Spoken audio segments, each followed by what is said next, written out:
Hey people, it's my weekly rundown of things in entertainment news that interest me, and I don't have a whole lot to talk about this week, but there are a few interesting little things that I want to share with you, starting with The Amazing Spider-Man. There are three new clips that I've included links to in the description, one being the scene that you see here in the picture with Peter Parker playing basketball against Flash Thompson. I didn't actually watch that one because I don't want to spoil the scene for the movie for me, but I did watch one of the others, which was a little featurette with Andrew Garfield talking about the character of Peter Parker. No startling revelations came from it or anything, but it was a nice little video, and it's cool to see an actor like Andrew Garfield who seems pretty passionate about the character he's playing. There's a rumor that a significant portion of Zack Snyder's Man of Steel will be set on a war-torn planet Krypton, and I'm not really sure what to make of this. I mean, usually with the Superman backstory and the destruction of Krypton, there's not that much going on Krypton before the whole planet exploding thing. I mean, Jor-El's trying to warn people that something's about to go down. They don't believe him. They're like, no, Krypton's fine, and then the whole destruction starts, and he's like, see, Krypton's not fine, biatch. But with this whole war thing going on, I guess they're trying to make it more exciting for people who feel that the backstory is kind of boring. I don't think that the backstory is boring. I mean, if you watch Superman the Animated Series, the opening movie of that, The Last Son of Krypton, I think that did a great job of it. But, I'm keeping an open mind with this. And this shot here is from an episode of Smallville. I believe it's called Candor. And when I saw that episode, it's like, wow, this looks really good. And I think there is potential to make this a very interesting thing, especially from a visual point of view. I mean, this is what they did on a TV budget. If they have a blockbuster budget to show a sci-fi war going on, hopefully that would turn out pretty well. I just don't want them to kind of lose focus, though, and I don't want it to become too un-Superman, because if you change around too much with it, it just feels like, okay, you've made a good movie here, but have you really given me the Superman movie I want to see?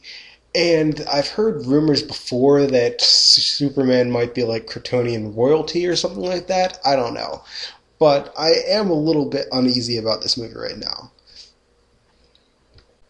There's a new trailer out for the upcoming Ninja Turtles animated series, and it looks okay to me. It looks decent visually, but it does look kind of childish, which isn't exactly a horrible thing. I mean, it's a Ninja Turtles animated series on Nickelodeon, so I wasn't really expecting much different from it. But I do feel like there are animated series out there that manage to be appropriate and entertaining for children while still being mature and sophisticated enough that older audiences can enjoy them. Even on Nickelodeon, you've got Avatar: The Last Airbender and its sequel series, The Legend of Korra, which, if you ask me, are two of the best animated series ever. So this Ninja Turtles series isn't looking like it's going to be one of those great animated series that anyone could watch, but I'm not going to pass judgment on it yet. I might give it a chance and check it out. Speaking of Legend of Korra, the last thing I want to talk about in this video is the Season 1 finale. I thought it was pretty amazing, and I don't want to spoil it for any of you who haven't seen it, so please stop watching this video now, because I'm going to talk about spoilers.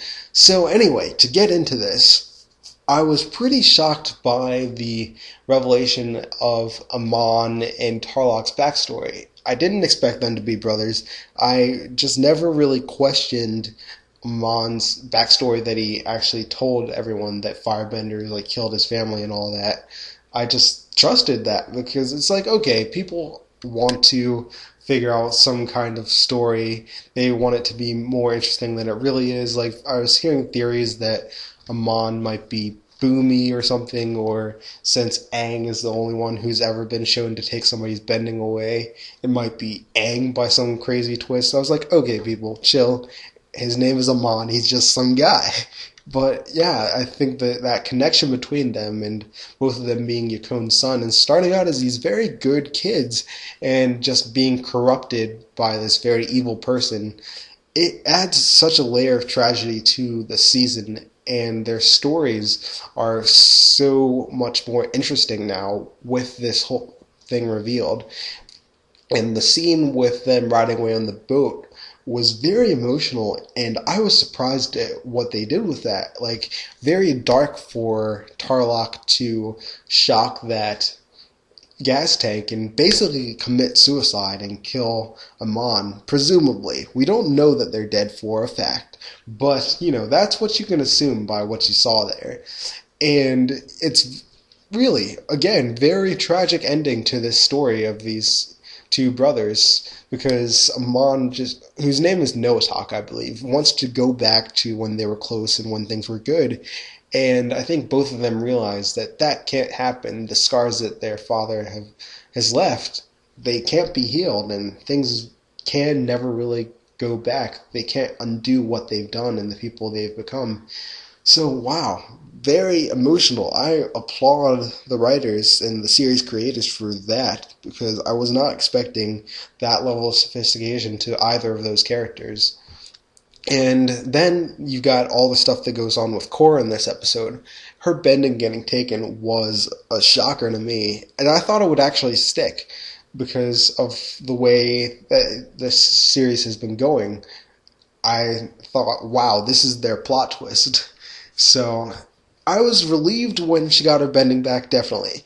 But just to stay with the kind of train of events, her airbending was was a pretty exciting moment. I think I was cheering then. I was either cheering then or cheering at the end.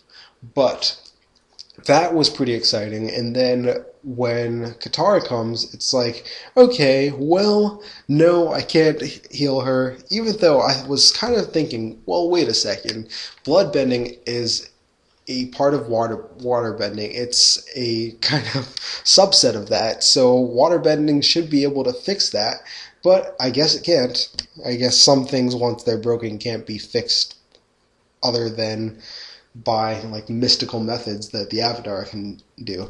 But anyway, to stay with that, I was thinking, wow, this is going to make the next season very interesting. I can't wait to see what they're going to do with that, and if there's going to be like a new Avatar in the cycle or something like that. But I am relieved at the way things turned out. I was shocked to see Aang. I knew he was coming eventually. Like, you had to show Aang. Avatar Roku showed up so many times in the first series.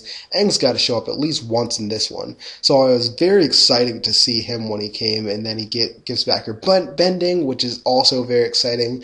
And she goes into the Avatar state and does all sorts of awesome stuff. So much exciting stuff happening in such a condensed period of time right then. That was so exciting, and I think I was probably actually cheering at that scene. So yeah, very exciting end to it. Very great season finale overall, and I can't wait to see what they do with the next season.